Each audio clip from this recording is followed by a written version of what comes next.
Sacred encounters, serving Jesus in the forgotten. For I was hungry and you gave me something to eat, I was thirsty and you gave me something to drink, I was a stranger and you invited me in, I needed clothes and you clothed me, I was sick and you looked after me, I was in prison and you came to visit me. Truly I tell you, whatever you did for one of the least of these, you did for me. Matthew 25 verses 35 to 40.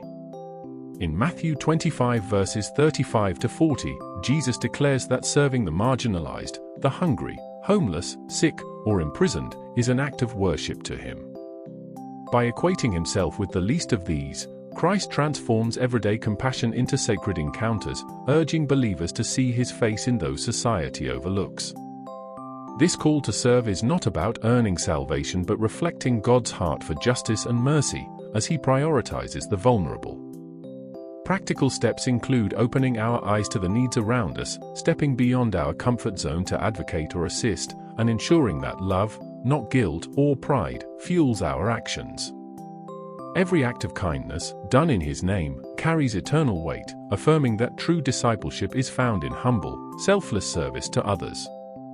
Closing prayer. Heavenly Father, strip away my blindness to your presence in the faces of the forgotten. Give me courage to step into uncomfortable spaces, grace to love without judgment, and faith to trust that even small acts of kindness echo eternally. May my hands and heart reflect yours. In Jesus' name, Amen. God bless you.